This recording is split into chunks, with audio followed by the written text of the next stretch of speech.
Hello, everyone, and welcome to Mrs. Reader's Readers with Hanging Out with Mrs. Hammond. Today, we get to start a new novel, and I am so excited. We are going to start Old Yeller by Fred Gipson. Have you ever heard of Old Yeller? It is a classic novel. It is written, well, it was published in 1956, and the setting is in Texas in 1860. And you might wonder why I'm in this area of my house, because this is one of my bedrooms that I have my antique bedroom suite, and this bed back here, and the nightstand that you see in the back, and then I also have some more pieces over here, are part of the bedroom suit that is actually from the 1860s. I bought it from years ago. I bought it from, now I'm not from the 1860s, heaven's sakes, but I bought this as an antique from an antique dealer that I used to get a lot of my antiques from, and I love it. So this is my special room where I come in here and enjoy it. My grandkids don't like to stay in here because they think that it's scary. It's not scary. But anyway, this bed is from the 1860s chair, and this is maybe not the 1860s, but it's old. It's an antique. And so I thought, well, that's be the perfect place to read Old Yeller. And so we'll just move around in this bedroom and feel like that we're right in part of the 1860s. Also, I'm wearing my cowboy hat today because the pioneer ladies, the mother, she might have worn a cowboy hat like this, similar, something like this. I don't know. Probably not like this, but Miss Hammond wears this on the lake or wear it outside, or you might even see me in town with it on because I like wearing it in the summertime because I don't have to fix my hair. But I just kind of dress the part of maybe what she would have looked like. I don't think she'd have this on, but she would have had the hat on. So anyway, I'm excited to get on with the story. This literature is a realistic fiction. Now, the story did not actually happen. It's not a true story, but it could have happened. And we're going to find out a little bit about how the pioneer people lived back in the 1860s. And what a perfect time. We're in quarantine. It's kind of like we live in the 1860s. We can't even hardly go to the store, can we? Nothing's open. And when you do get out, there's barely any cars around.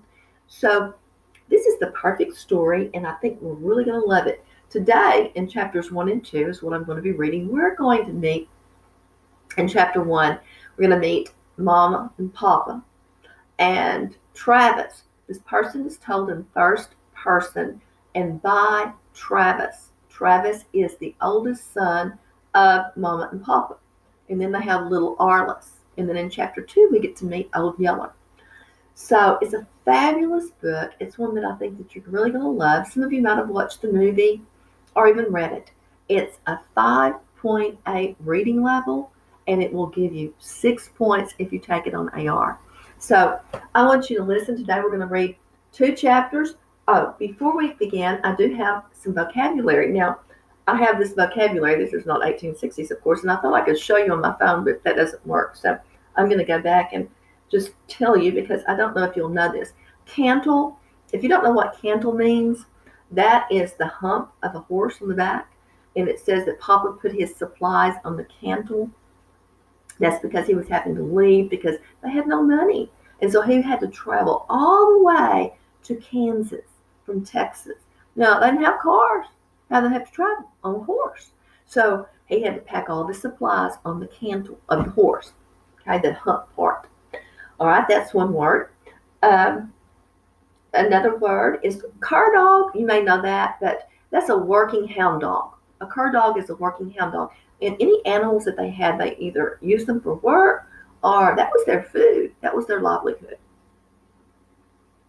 A scythe is a tool used for cutting crops. So it has sharp edges on it. A depredation is an act of attacking. So if something is attacking, it's a depredation. Plunder is to steal goods from a place. And I'm going to tell you, that's how we're going to meet Old Yeller. He's going to be plundering something. So those are some words that I just thought that you may um, need to know. You might already know them. And I don't have them written down because I thought I could show them to you, but I can't. So anyway, Old Yeller by Fred Gipson. Awesome book, set in Texas in 1860. And let's get started on this book. Okay, I think you're going to love it. I hope you do. Chapter 1. We called him Old Yeller, and the name had a part of double meaning. One part meant that his short hair was dingy yellow color, and we called yeller, not yellow, but they said yeller, because these are country pioneer people, and my accent perfect. The other meant that when he opened his head, the sound that he let out came closer to being a yell than a bark. I remember like yesterday, he strayed in out of nowhere to our log cabin on Birdsong Creek. He made me so mad at first. Oh, I wanted to kill him. Well, remember, this is Travis. This is the older son that's telling the story. He's the narrator. First person. Then, later, when I had to kill him, it was like having to shoot one of my own folks. That's how I'd come to think of that big yellow dog. I came to think of him as just one of my folks. And we do think of our dogs that way, don't we? He came in the late 1860s, the best I remember. Well, anyhow, it was about the year that Papa and a bunch of other Salt Lick settlers formed a pool herd of their little separate bunches of steers and trailed them to the new cattle market at Abilene, Kansas. This was to get cash money, because a thing that all Texans were short of in those years, which, it's kind of like we are. People are out of jobs, and you have to have money to survive. So they had to. So they did what they had to do. And it was right after the Civil War. We lived there in a new country, and and it was a good country too. And as Papa pointed out the day the men talked over making the drive, we had plenty of grass and wood and water. We had wild game for the killing, fertile ground for growing, bread, corn, and the Indians had been put into reservations with the return of the United States soldiers to the Texas forts. In fact, Papa wound up. All we lack having a tight-tail halt on this world is a little cash money. And we can get that at Abilene. That's what Papa said. Well, the idea sounded good, but some of the men still hesitated. Abilene was better than 600 miles north of the Texas Hill Country that we lived in. Well, it would take months for the men to make the drive and ride back home. Now, they weren't driving in a car. How did they have to go? By horse. Well, and all the time that the women folks and the children, they all Salt Lick, they would be left in the wild frontier settlements to make out the best that they could. And back then they had Indians, so they had to be very careful. Still, I'm going to pull this up just a little bit because I'm having to lean over too much.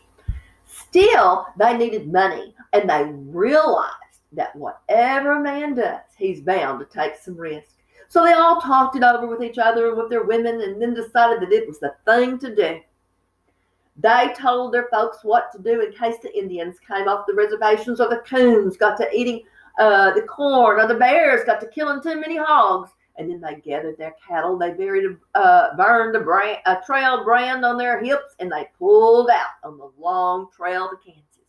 They burned the brands on the cows so that they wouldn't get them mixed up, or if they wanted straight off, they would know that it was theirs and belonged to them. I remember how it was that day, and this is Travis. Papa left. I remember him standing in front of the cabin with his horse saddled, his gun and his scabbard, and his bedroll tied on the back of the cantle. There's that word, cantle.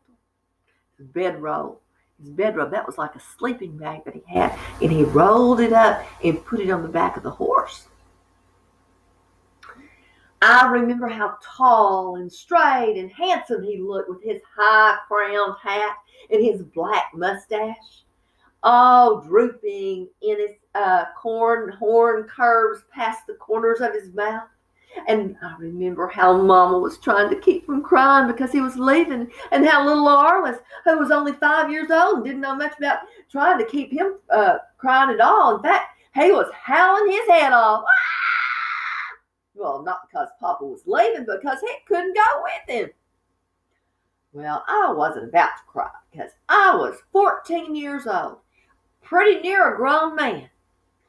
I stood back, and I didn't let for a 1 minute let him know that I wanted to cry. Papa got through loving at Mom and little Arliss and mounted his horse, and I looked up at him, and he motioned for me like that to come along. So I walked beside his horse down the trail that led under the big live oaks and past the spring. And when he had gotten out of the hearing of the house, Papa reached down and he put a hand on my shoulder. "Now, Travis," he said, "you're going to be a big boy, and while I'm gone, and you'll be the man of this family. And I want you to act like one too. You take care of your mama and your little Arliss. You hear me?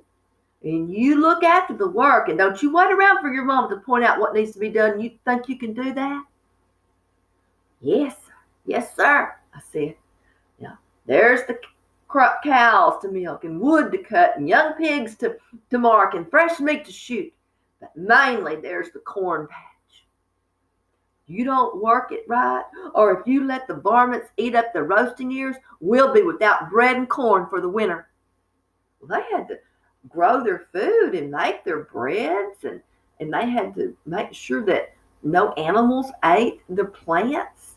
I mean, they had to do all this or they wouldn't have food for the winter.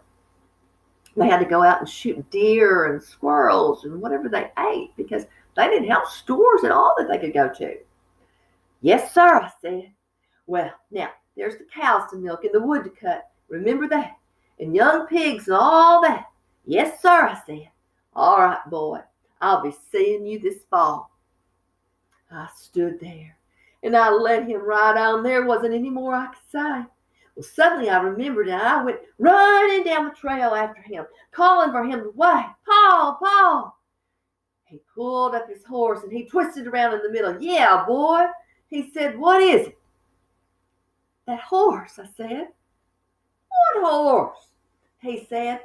Well, like he'd never heard me mention it before. "You mean you're wanting a horse?" "Now, Pa," I complained. "You know I've been aching for all over for a horse to ride. I've told you time and time again." I looked up to catch him grinning at me, and I felt foolish that I didn't realize he was teasing. "Well, what you're needing worse than a horse is a good dog." "Yes, sir," I said, "but a horse is what I'm wanting the worst." "All right," he said. "You act like a man's part while I'm gone, and I'll give you that. See that you get a good man's horse to ride when I sell these cattle. I think we can shake on that deal." And he reached out, and for the first time I'd ever shaken hands like that, like a man. It made me feel big and solemn and important in a way that I had never felt before. I knew that I could handle whatever needed to be done while Papa was gone. Well, I turned out and started back up the trail toward that cabin, and I guess, well, maybe Papa was right. I guess I could use a dog, but all the other settlers had dogs. Well, they were big, fierce cur dogs that the settlers used for catching hogs and driving cattle and fighting coons out of the cornfields. Well, they kept them as watchdogs against their depredations of loafer wolves and bears and panthers and raiding Indians. There was no question about it. For the sort of country that we lived in, a good dog around this place was something worth more than 2 or 3 men. I knew this as well as anybody because the summer before I'd had a good dog. Well, his name was Bell. He was nearly as old as I was. Well, we'd had him ever since I could remember. He protected me from rattlesnakes and bad hogs while I was little, and he'd hunted with me when I was bigger. Oh, once he'd dragged me out of Birdsong Creek when I was about to drown, and another time he'd given warning to me to keep some raiding Comanches from stealing and eating our mule Jumper. Then he'd had to go and act a fool and get himself killed. Oh, it was while Papa and I were cutting wild hay in the little patch of the prairie back in the house. A big diamondback rattle struck at Papa, and Papa chopped his head off. And with one quick lick of his scythe, and the head dropped to the ground 3 or 4 feet away from the writhing body, and it lay there with the ugly mouth open wide, shutting, still trying to bite something. As smart as Bill was, you'd have thought that he'd had better sense than to go up and nuzzle that rattle's head. But he didn't, and a second later he was falling back, howling, and slinging his head back until his ears popped, but it was just too late then. That snake mouth had snapped shut on his nose, driving the fangs in so deep that it was a full minute before he could sling that bloody head loose. He died that night. Oh, and I cried for a week. Oh, Papa tried to make me feel better by promising to get me another dog right away, but I just wouldn't have it. It made me mad just to think about some other dog trying to take Belle's place. It's a long time to have a dog. I had a dog for 14 years, and it's very sad when you do have to put them to sleep, or when they get ill, or they die, and you have something that long, becomes like part of you, and it's almost like they're human. And I just still feel the same about it. All I ever wanted now was just a horse.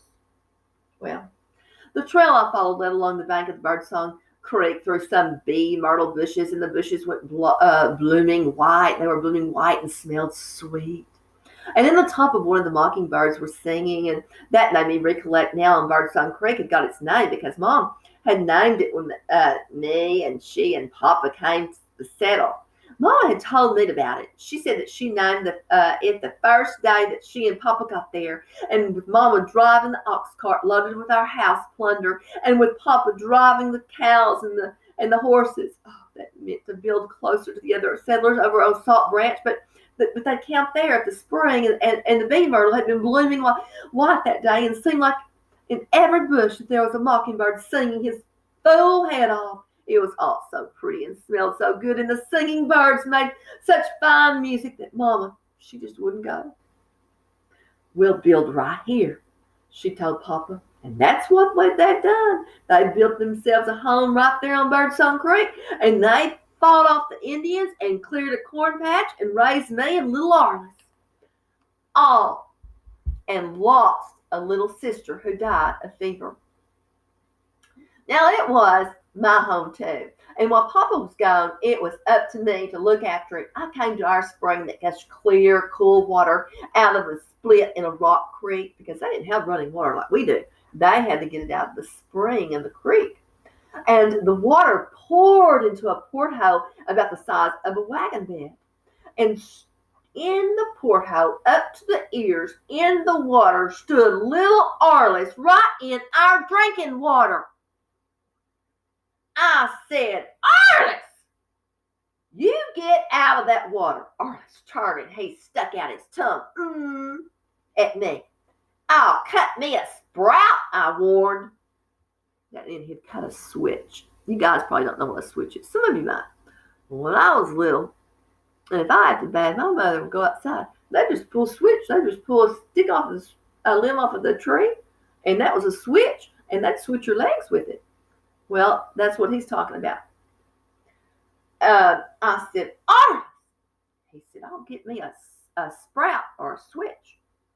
All he did was stick out his tongue, and I got my knife out, and I cut a green mesquite sprout, and I trimmed all the leaves off and thorns off, and then I headed for him. Arliss saw then that I meant business, and he came lunging up out of that pool, knocking water all over his clothes, lying on the bank. He lit out for the house, running naked and screaming bloody murder. Ah! To listen to him, you'd have thought the Comanches were lifting his scalp off of his head. Mama heard him, and she came rushing out of the cabin, and she said, she saw little Arliss running naked. She saw me following him after the mesquite sprout. I had that switch in my hand, and in one hand, and his clothes in the other. And she called out to me, Travis! She said, what on earth have you done to your little brother? I said, nothing yet, but if he doesn't keep out of our drinking water, I'm going to wear him to a frazzle. Well, that's what Papa always said, and he told little Arliss that when he caught him in the pool. So I just figured I had to take Papa's place. I might as well talk like Papa. Mama stared at me for a minute, and I thought she was fixing to argue, but that I was getting too big for my britches, because lots of times she'd tell me that, you're just getting too big for your britches. But this time she didn't. She just smiled suddenly and grabbed little Arliss up by one ear and held on. He went to hollering and jumping and jumping up and down and trying to pull away, but she just held on till I got there with his clothes. She put them on him and told him, now you look here, you little young squirrel, you better listen to your big brother Travis, and if you want to keep out of trouble. Then she made him go sit still a while on the dog run. The dog run was an open roofed over space between the two rooms of our log cabin. And a lot of people had that in old houses. Like they'd have a room over here and they'd have rooms over here, and in the middle it would just be an open space, but it was covered sort of like a porch.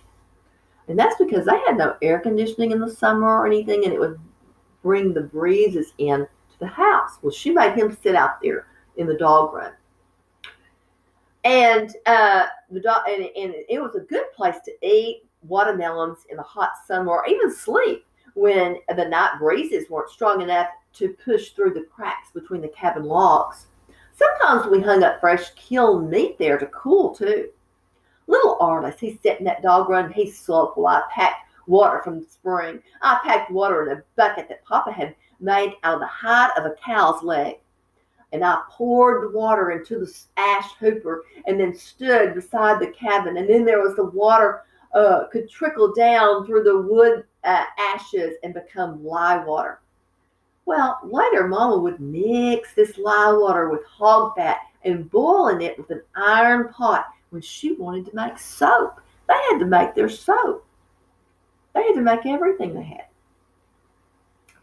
And some people do make soap. I make soap, but I don't make the lye soap. But I have made homemade soap. It's fun. But it would be fun to maybe try to make some. When I went to cut wood for Mama, though, little Arliss, he left that dog run to come and watch me. Like always, he stood in exactly the right place for the chips from my axe to fly up and maybe knock his eyeballs out. I said, you better skin out of that house, you little scamp. He skinned out too, just like I told him, without even sticking out his tongue at this time. But he sat right there till Mama called us for dinner.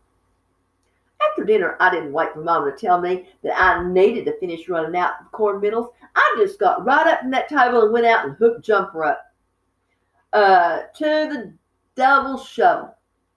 I started in plowing where Papa had left off the day before, and I figured that if I got an early start, I would finish the corn patch for sundown. Jumper was a dun mule with a narrow black stripe running along his backbone between his mane and his tail, and Papa had named him Jumper because nobody yet had ever built a fence that he couldn't jump over. I mean, Papa claimed that Jumper could clear the moon if he took a notion to see the other side of it. Well, Jumper was a pretty good mule, though. He was gentle to ride, but you could pack in fresh meat on him, and he was willing to pull a plow. Only sometimes when I plowed it and he decided quitting time had come, he'd stop working right then. Well, maybe we'd just be out in the middle of the field where Jumper got the notion that he was time to quit for dinner. Well, right then, he'd swing around and head for the cabin, dragging down the corn and the plow and paying no mind whatever to my hauling back on the reins and hollering, whoa, whoa. He'd just keep going. Late that evening, Jumper tried to pull that stunt with me again, but I was laying for him. With Papa gone, I knew I had to teach Jumper a good lesson. So this is the mule. I'd been plowing all afternoon, holding a green cedar club between the plow handles, and I still lacked 3 or 4 corn rows being finished when sundown came and Jumper decided it was quitting time. Well, he let out a long bray and started wriggling his tail, and he left the middle he was traveling in, and he struck out through that young corn, headed for the cabin. I didn't even holler, "Whoa!" At him. I just threw those loop reins off my shoulder, and I ran up beside him, and I drew back my green cedar club, and I whacked him so hard across the jawbone that I nearly dropped him in his tracks. Now, you never saw a worse surprised mule. He snorted.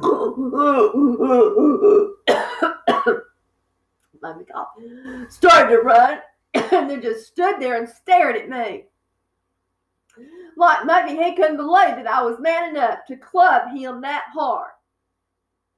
I drove back my club again. I said, "Jumper," I said, "if you don't get yourself back down there and finish this plowing job, you're going to get more of the same. You understand me?" Well, I guess he understood all right, because anyhow, from then on till we were through, he stayed right on that job. The only thing he did different from what he'd done before with Papa was to travel with his head turned sideways, watching me every step of the way. He was afraid he was going to get clubbed. Let me get a drink of coffee. Doing that snorting sound made me cough. Okay, thank you. So, when finally I got to the house, I found that Mama had done the milking, and she and little Arliss were waiting for supper on me. They're waiting for me because it's supper time. Just like we generally waited for Papa when he came in late. I crawled into bed with little Arliss that night, feeling pretty satisfied with myself. Our bed was a corn shack mattress laid over a couple of squared up cowhides that had been laced together, and the cowhide stood about 2 feet off of the dirt floor, stretched tight into a pole frame Papa had built in one corner of the room. I lay there and I listened to the corn shucks squeak when I breathed, and to the owls whoo, whoo, whoo, hooting in the timber along Birdsong Creek. Oh, I guess I'd make a good start. I'd done my work without having to be told, and I taught little Arliss and Jumper that I wasn't to be trifled with, and Mama could already see that I was man enough to wait supper on. I guessed that I could handle things while Papa was gone just about as good as he could. And that's the end of chapter 1. Now, chapter 2. This is not as long as chapter 1. Let's see what happens. It was the next morning when the big yellow dog came. I found him at daylight when Mama told me to step out to the dog run and cut down a side of middling meat hanging to the pole rafter, so they would hang their meat up in the dog run. That was like the porch between there'd be room here and a room here, and there's a porch in between, and they'd hang their meat up there. The minute I opened that door and I looked up, I saw the meat was gone. Oh, it had been tied to that rafter with bear grass blades braided together for string. Now nothing was left hanging to the pole but the frazzled end of the snap blades. I looked down then, and at that instant, a dog rose up from where he'd been curled up on the ground beside the barrel that held our cornmeal. He was a big, ugly, slick-haired yellow dog. One short ear had been chewed clear off, and his tail had been bobbed off so close to his rump that there was hardly a snub left even to waggle. But the most noticeable thing to me about him was how thin and starved looking he was. Oh, all for his belly. His belly was swelled up as tight and round as a pumpkin. It wasn't hard to tell how come that belly was so full, and all I had to do was just to look at that Pearson curled up Ryan lying in that dirt behind him. all that meat gnawed off.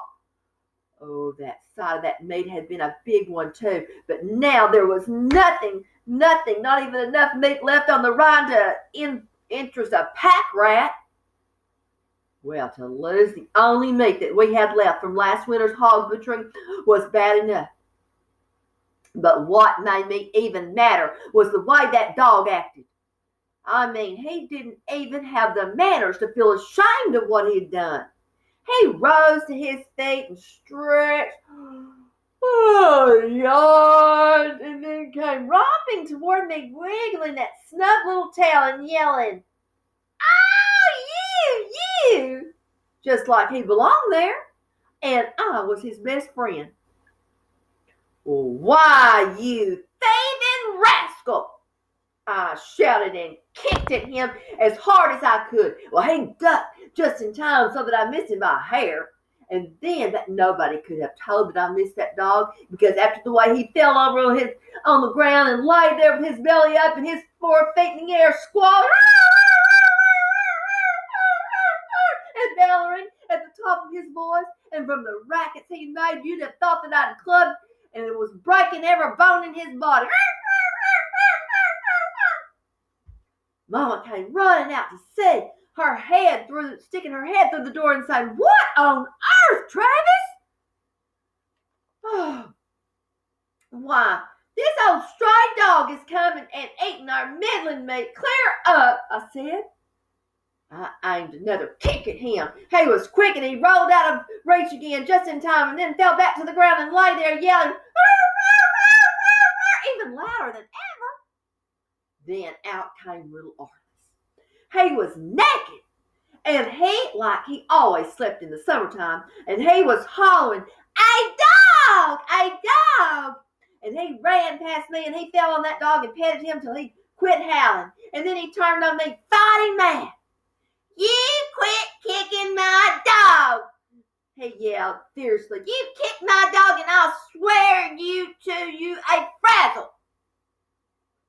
The paddling stick that Mama used to beat the dirt out of the clothes with when she washed stood leaning against the wall. Now, little Arliss, he grabbed it up in both his hands and came at me, swinging like this.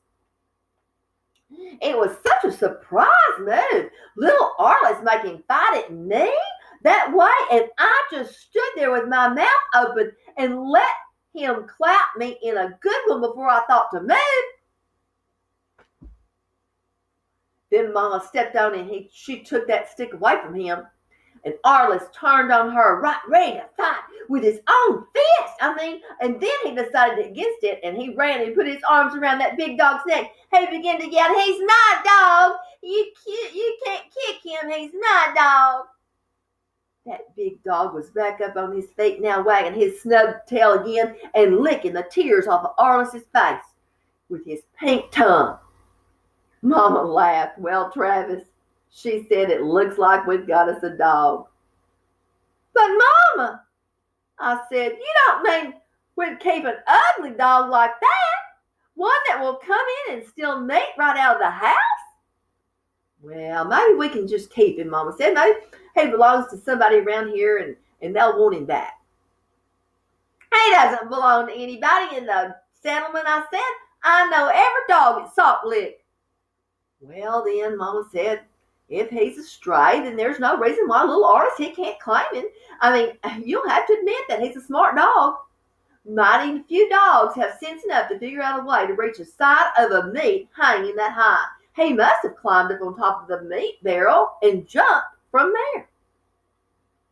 I went over and I looked at the wooden lid on top of that meat barrel. Sure enough, in their film of dust settled, there were dog tracks.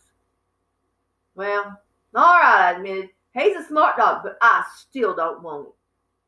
"Now, Travis," Mom said, "you're not being fair. You had a dog when you were little, but Arliss has never had one. Now, he's too little for you to play with, and he gets lonely." I didn't say any more. When Mama got her mind made, said you couldn't change her mind for anything. There was no use in arguing with her. So, but I didn't want that meat thieving dog out on this place, and I didn't aim to have him either. I might have to put up with him for a day or two, but I'm going to tell you something. Sooner or later, I had to find a way to get rid of it. Oh, Mama must have guessed what I was thinking on my mind, because for she just kept handing me sober looks all the time that she was getting breakfast. She fed us cornmeal mush cooked in a pot swung over the fireplace, and she sweetened it with the mild wild honey that Papa and I had cut out of a bee tree last fall, and added cream skimmed off of the last night's milk. It was good eating, but I'd had my appetite whetted for the fried middling meat to go with it. Mama waited till I was done and then said, "Now, Travis, as soon as you've milked the cows, I think you ought to get your guns and try to kill us a fat young doe for meat. And while you're gone, I want you to do something, thinking about what I said about little Arliss and his stray dog." And that's the end of chapter 2. So we've met Mama and Papa and Arliss and, of course, Travis, the narrator. And we just met Old Yeller. Old Yeller, Travis did not want him, did he? Papa's gone. Travis didn't want Old Yeller. But Arliss said it was his dog. So we'll see. Chapter 3 we'll read tomorrow. And I'll be back with you. You guys have a great day. And everyone, leave your comments. Tell everyone about Old Yeller by Fred Gipson. Bye.